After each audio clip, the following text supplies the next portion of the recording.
was the first day of my trial, and the butterflies in my stomach were starting to feel like they were metamorphosing into parasites. Truth is, I was afraid. I was very afraid for my future, that is, or lack of.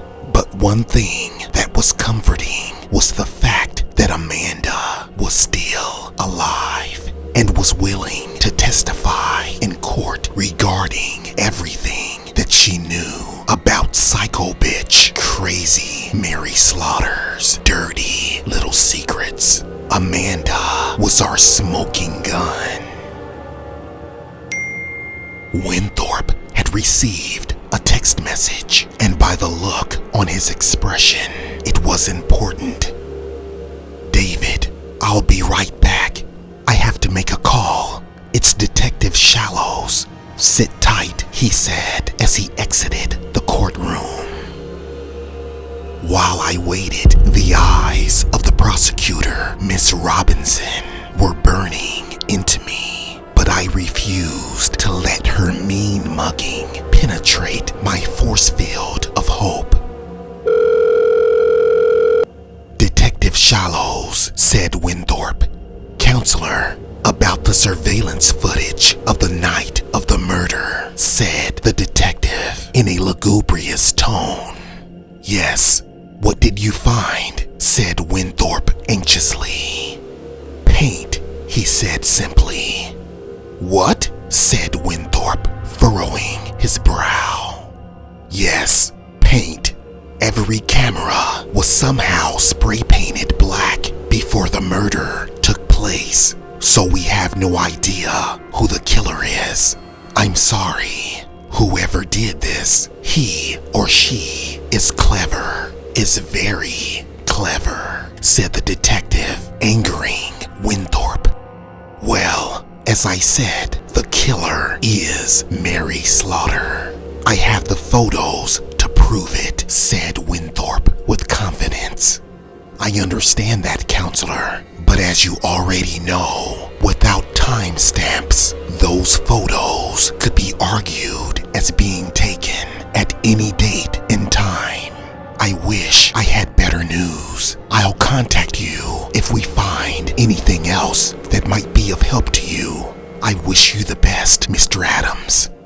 Thanks, detective, said Winthorpe as he hung up the phone and re-entered the courtroom. Bad news, David. It's a dead end. Mary and Jackson used spray paint on those cameras, but I will present the photos during trial. But just a heads up, they may be rubbish. What about Amanda? Will you be calling her to the witness stand today? Not yet, but soon, he replied. I don't want news getting out to Crazy Mary that she is still alive. As I said, I have a plan. I trusted his judgment. Winthorpe was brilliant. All rise. The Honorable Judge Duncan is presiding. This court is now in session, said the bailiff as the judge entered the courtroom, then took his seat. You may now be seated, said the judge. Miss Robinson? Ladies and gentlemen of the jury, during this trial, I will prove to you that Mr. Baker murdered 4 innocent people and an animal. This monster deserves the death penalty, she said as the jury's eyes shifted toward me. Winthorpe sprang to his feet in my defense. And ladies and gentlemen of the jury, I will prove to you there is no way this innocent man committed these crimes. Dr. Mary Slaughter is the real killer. Speculation, Your Honor, said Mrs. Robinson. Sustained, said Judge Duncan. Mrs. Robinson is not only delusional, but she is seeking a win, only to rejuvenate her failing career as a prosecutor after losing 10 cases in a row, said Winthorpe, going for the juggler. "Excuse me, you are way out of line, mister," growled Mrs. Robinson heatedly. The cat and dog fight was beginning to anger the judge, and I could tell it by the grinding of his teeth. "Order in my courtroom. I want a civilized trial, not an immature playground fight between the battle of the sexes. Proceed with warning," said the judge, narrowing his eyes at them. "Judge Duncan," said Winthorpe, narrowing his eyes back at him, "I'd like to ask you to subpoena Dr. Slaughter to the court." "I object, Your Honor," yelled the prosecutor, her tone rising. "This Slaughter woman is not on trial. Mr. Baker is. Mr. Adams is deflecting only to save his client's ass." "Overruled, Miss Robinson. And watch your language. Proceed, Mr. Adams." "I want to cross-examine Dr. Slaughter," said Winthorpe. "But, Your Honor—" "Silence, Miss Robinson," hissed the judge. "I think it's a good idea. I'd like to hear what Dr. Slaughter has to say." "I hereby summons Dr. Mary Slaughter to my courtroom ASAP."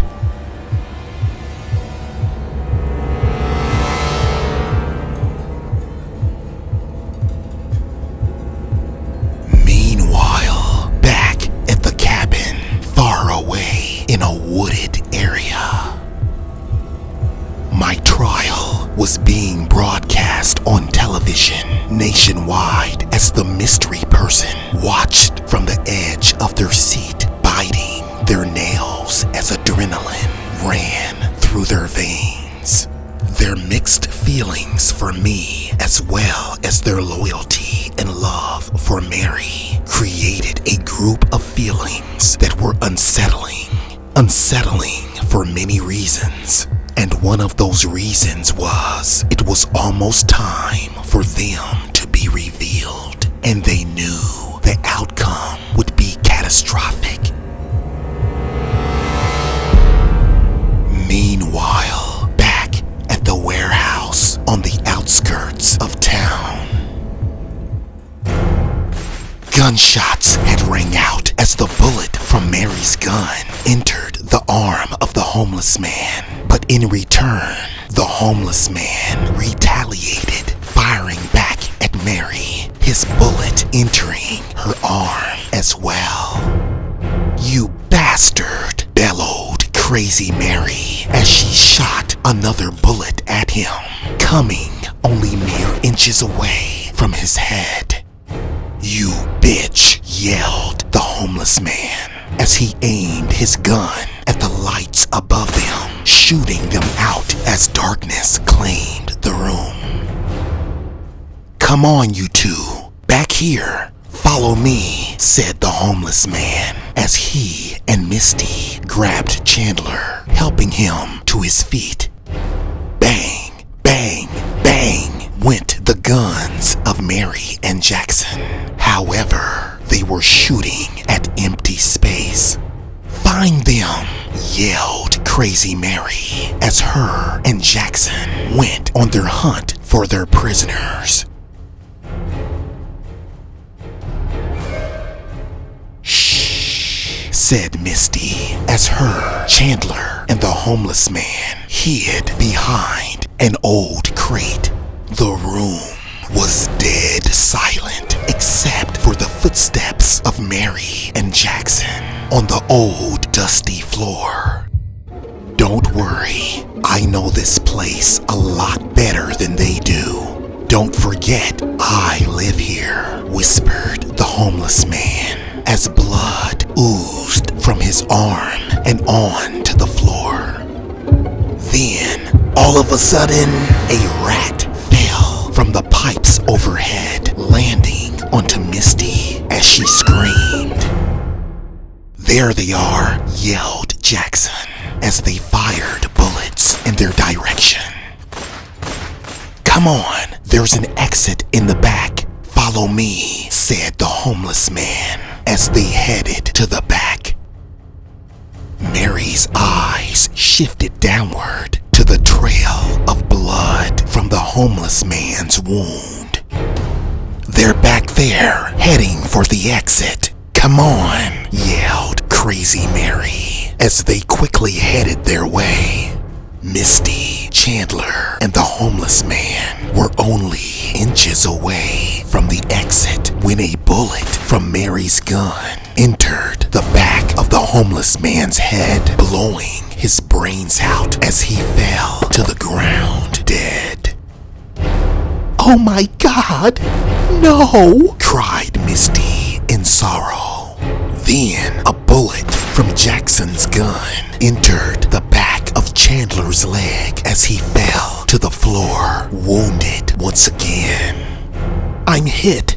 Go, Misty. Go on without me," yelled Chandler in pain. "No, Chandler, no," cried Misty in tears.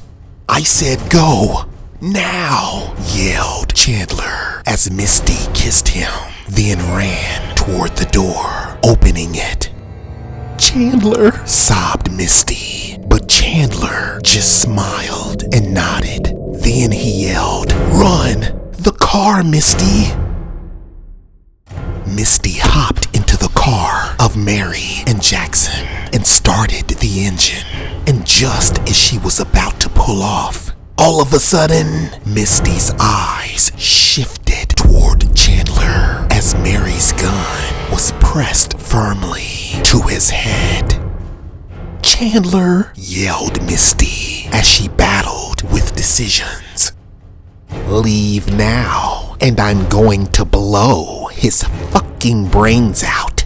It's your choice if he lives or dies. On the count of 3, I'm pulling this trigger," said Crazy Mary with her finger ready to squeeze as Misty watched on in horror. 1, 2, and